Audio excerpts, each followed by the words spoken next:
Hello and welcome to Conversations on Kotoku. Hello and welcome to Conversations on Kotoku. My name is Selorm Betepe. I'm CEO of Wear Ghana. At Wear Ghana, we are using the business of fashion to celebrate African excellence, inspire the next generation of African entrepreneurs, and create opportunities for women. We believe in entrepreneurship because we know that this is the key that will transform Africa. And this is why we created the Kotoku t-shirt line. Through this line, we are honoring and celebrating Africa's entrepreneurs and all the people who make their journeys possible. It is my pleasure to have today's conversation with Selorm Betepe, the man who, in my opinion, has validated an entire industry. Selorm is the team lead for Seloart, a sign-making company that has made the headlines many times in recent times. That's a rhyme. Selorm, you are welcome to today's conversation. Thank you very much. Thank you for honoring our invitation. You're welcome. You describe your mother, Lena, as the mother everyone would wish for. Yeah. Why? My mom is someone who would always call you to find out how business is doing. Do you need anything? Do you want her to do something for you? So Even today. Yes. That's So wonderful. was just yesterday in the morning. She called me. I was on my way to work and I received a call from her, and she said, oh, she just wanted to check up on me, how I'm doing, how is business, and I said, oh, business was fine. And that was the only reason why she called me. Yeah, I think even though the month is getting closer, but I'm not sure that's the reason why she called me. But she usually calls, I think 3 times a week to check up on me, how business is doing. Yeah, I find it fascinating that, I mean, when we think of Seloart now, we know Charlie, business is good. So I find it fascinating that she will actually call to ask, how is the business? Yes, she understands the business I do, and she knows how difficult it is. You know, you'd have to be at work almost every day, work late into the night. I think it was on Saturday she called me and I told her that I was still at work. I think it was around 11 p.m. and she was like, what am I doing? I said, oh, we have some orders that we have to, finish up, and it has gone on for some time, so she knows that it is something that happened. So she was not that worried, but she just wanted to make sure that I was okay, and yeah. So and she gave you your first loan. Yes. How much was it? I think at the time she gave me 80 cedis. Yeah, that was 2005. Yeah, and I lost that money. What happened? I don't know, but I think I invested the money all right, but I didn't get the returns that I was expecting. But to date, she doesn't know that something of that sort happened. Oh, okay. Yes. Okay. She doesn't know that the money she gave to me,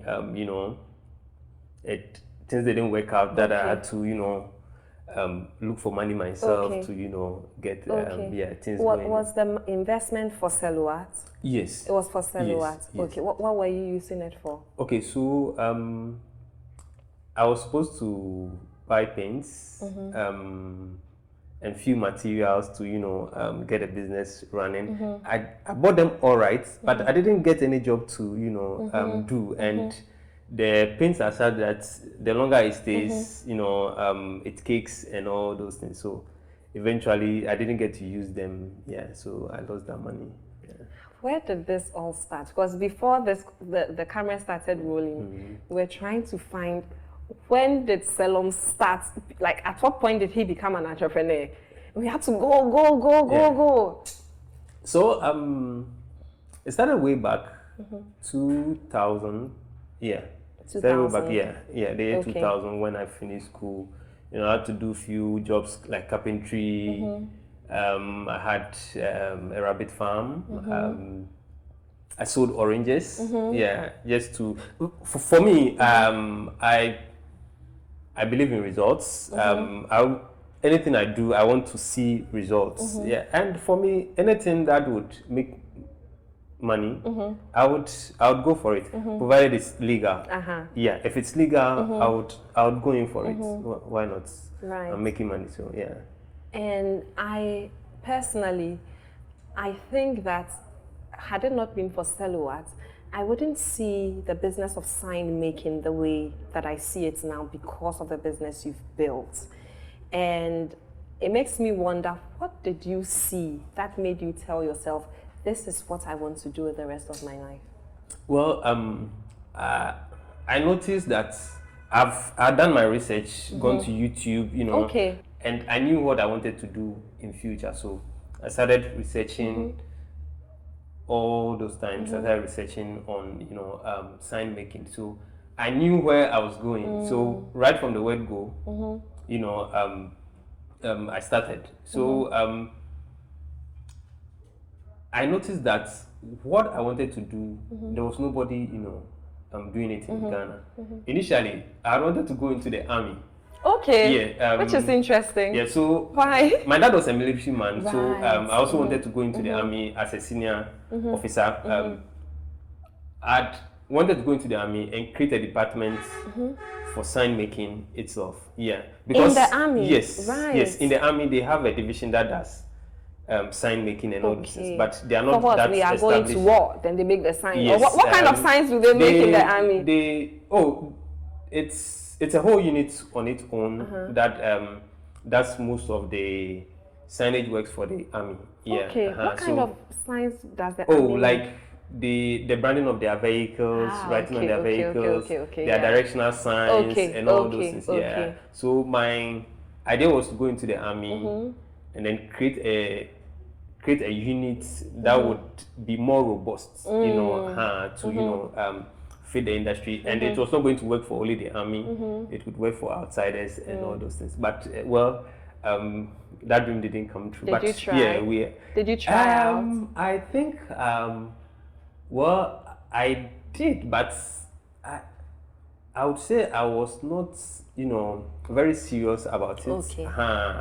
It was something I wanted to do, but I didn't take it very seriously. Okay. Yeah. So. Okay. Yeah. To be honest, when I hear you talk about sign making, I can't help but conclude that everyone comes to the earth for a purpose, because I don't think that everyone will see people writing signs and then tell themselves, this is what I want to do and I'm going to be passionate about it.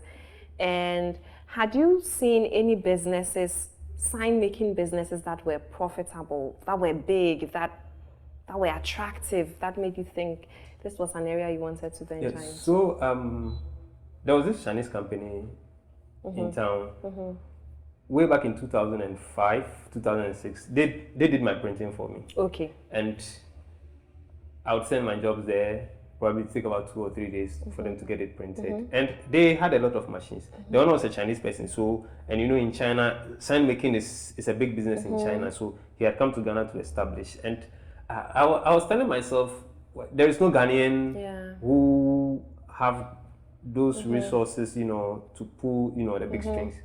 So I told myself, look, this is something that you can do very easily.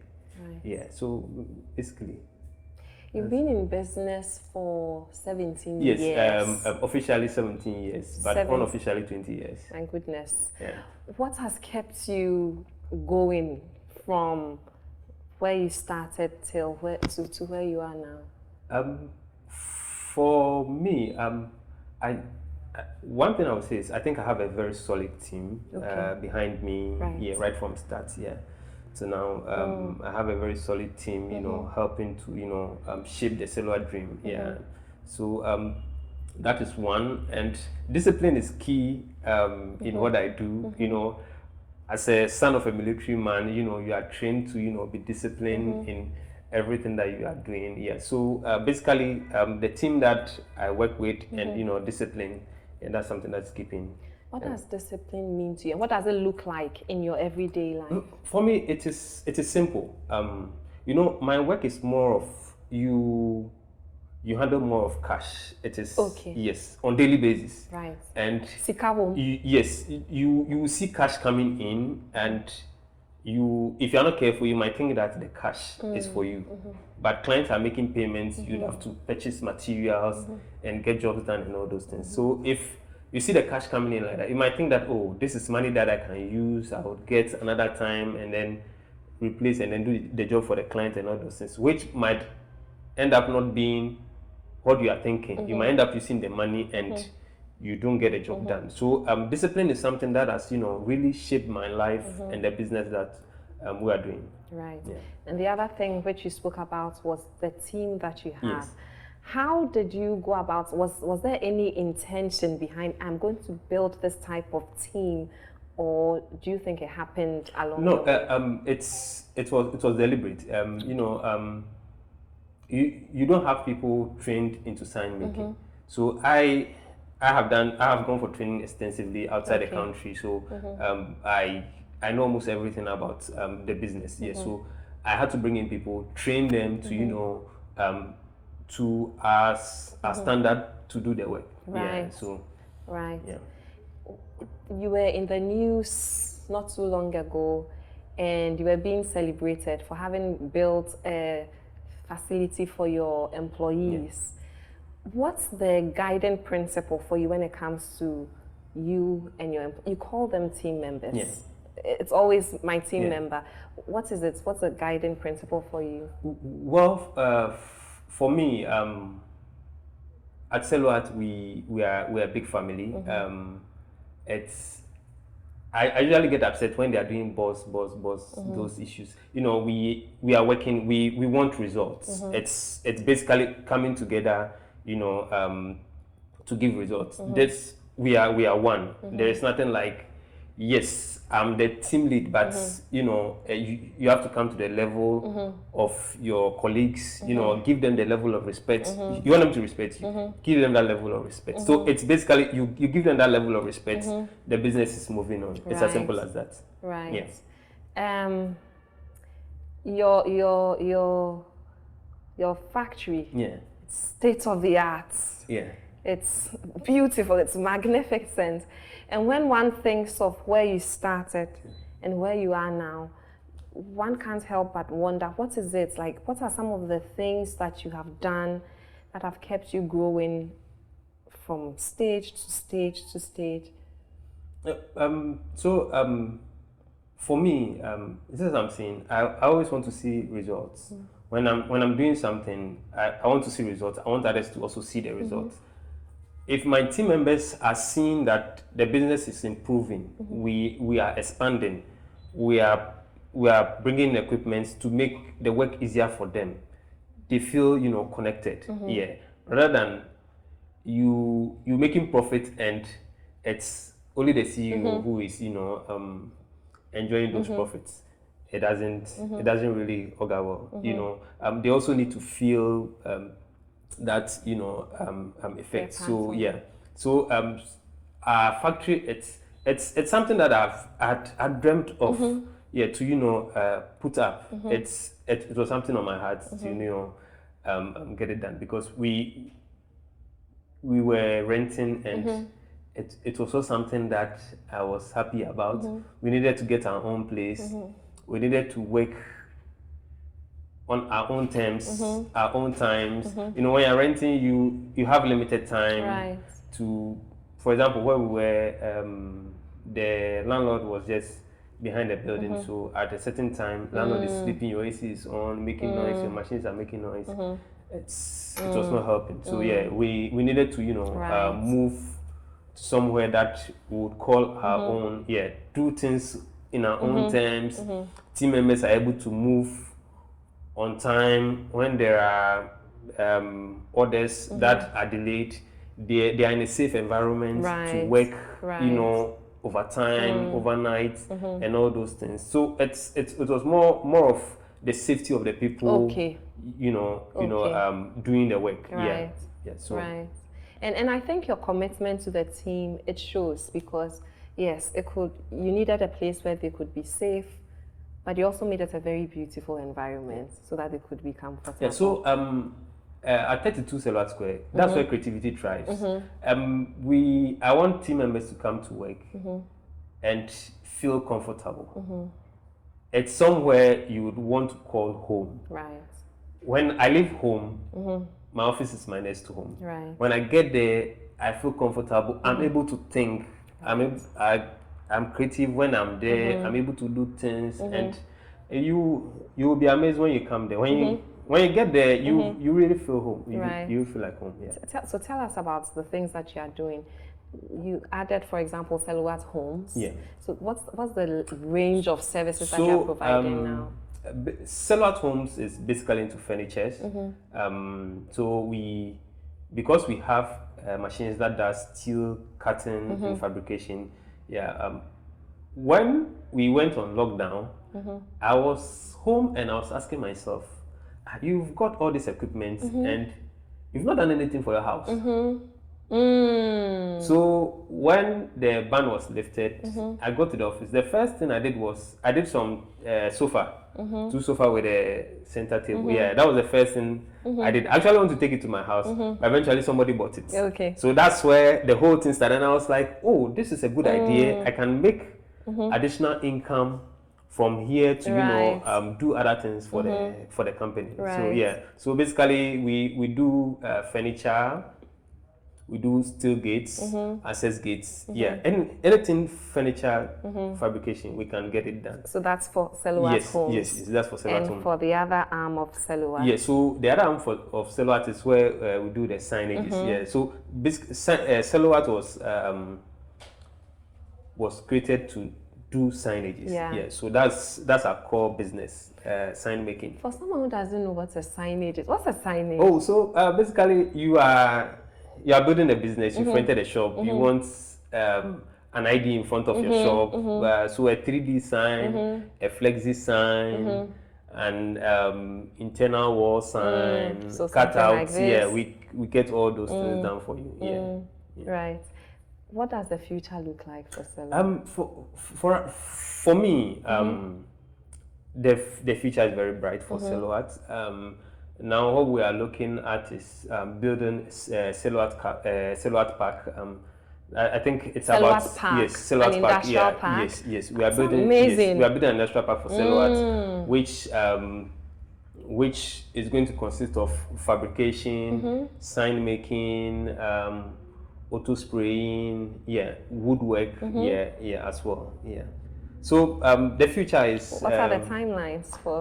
We actually looking at in the next 24 months. We are looking 2 at years? yes. 2024. Yes. We are hoping that we get it done before our 20th anniversary. Wonderful. Yeah. Wonderful.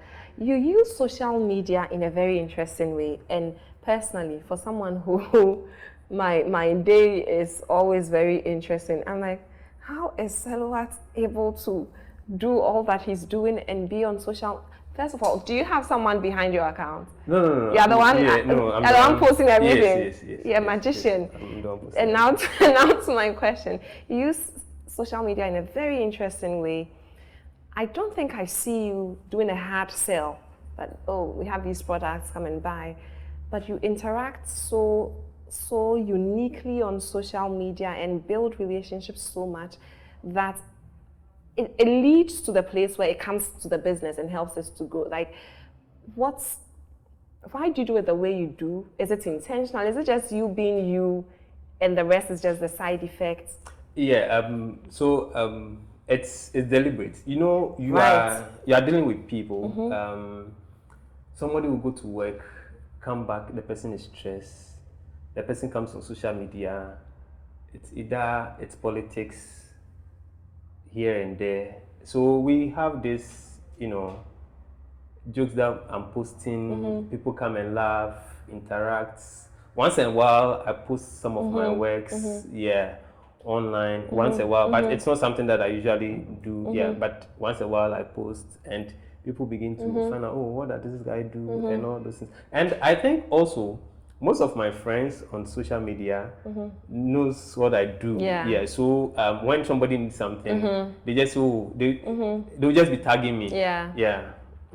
I seem to think that you became more active on social media not too long ago, maybe like some 5 years ago. It hasn't always Yes. been this way. No, it hasn't always been this What way. made you? Somewhere. What caused that change? I'm a businessman. I interact with people. It is these people who are buying from me. I need to be nice with everybody. Yes. I need to make money. So in order to make money, you need to be nice with almost everybody. Irrespective of your gender, your religion, it's the most important thing is to be nice with you. Right. Because I'm a businessman Right. and I'm selling. So I need to, do it in such a way that people would always want to give me business. Right. Yeah. Right. Yeah. It's very clever. And I think it has always created some goodwill for the Seloart group itself. Absolutely. Yeah. Absolutely. There was an entrepreneur on the set not too long ago who mentioned that before she started business, she would watch entrepreneurs, like senior entrepreneurs like you, being interviewed, and it all looked so easy. It was like, the journey is good, everyone is winning, everyone is doing well. Then she starts running her business and she realizes it's not like that. And to her surprise, when she met the entrepreneurs she would listen to in the past, they would now tell her off camera, tell her the struggles that they were going through. And she felt like that wasn't telling the whole story, right? You have done amazingly well, Seloart, and like salute to you. Thank you. But if we can, in the next 1-2 minutes, talk about, is it always easy? What are some of the things that keep you up at night? It is not as easy as people say. Well, sometimes I would hear people say, "Oh, I want to be my own boss," and all this. Sometimes I laugh because I hardly sleep. You are making investments. You are thinking of how these investments will grow. You are thinking of managing your team. You are thinking of paying salaries. You are thinking of paying insurance, your overhead costs. It's a whole lot. The welfare of the team itself, which is very critical for me. For me, the welfare of the team is very critical for me. So there are times that you would have to go to work. You would have to deal with people. People come to work and they have their own issues, and you need to manage them in such a way that they will be able to work, even though they have those issues. You need to, you yourself, when you get to work, you see that, no, today it is not going well with this person. So you quickly have to adjust. You get to work, you have to handle all these things, make sure that the business is moving on, sales is coming in on daily basis, so that you'll be able to, even if not making profit at the end of the month, you need to break even, and then pay your salaries, your overhead costs, fuel, and all maintenance, and all those things. Yeah. So it's not as easy as people say it. What keeps you sane? I think I'm a bit mad. I don't know, but officially, yeah. But Charlie, sometimes I just sit down and say to myself, Charlie, what can come can come. Yeah. There are things that happen. I just look at them and say that, Charlie, it has happened. What is the way forward? What can you do to better this situation? Next time, how are you going to do it to make it better? So it's like on daily basis, you are thinking, what can I do? What is going to happen next? And usually you don't even know what is going to happen next. So you have to always be on your guard. If this happens, how are you going to deal with it and all those things? So it's very difficult, but I think God being so good, Yeah. So for the Kotoku line, each of the partner entrepreneurs was asked to come up with a one-liner or a phrase that meant something to them. And yours was creativity results. Yeah. What do these two words mean to you? For me, I live, eat, drink, and sleep creativity. Okay. Yeah, that's something about me. Even when I'm driving, I'm thinking, how can we get this thing? What can I do? You know, it's more like this is what you're supposed to do. It's your job is more of creativity. So every day you have to be thinking. Right. You have to be ahead of your clients. Okay. And all those things. So, and for me, most of my clients, the only thing they want is results. And they believe that when they come to Seloart, Seloart has the solution to all their creative needs. So let's call Seloart. Seloart should get the thing done. And all we are requesting from Seloart is results.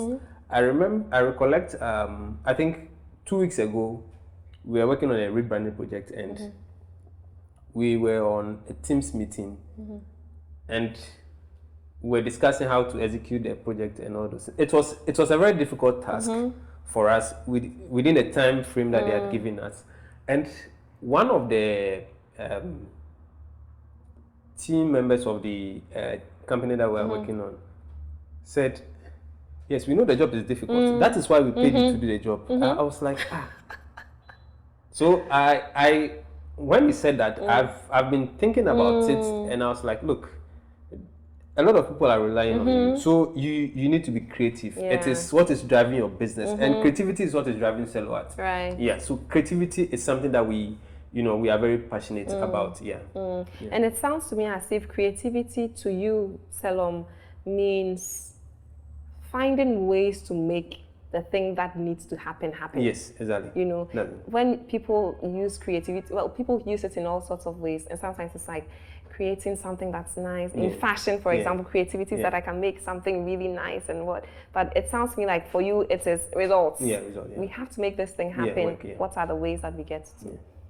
Thank you. Thank you very much for making the time. Thank you for the work that you've done. I know for a fact that you are the reason that many, many people are going into the industry, which to me, you validated. So thank you for the life that you've lived and the impact that you make. You're welcome.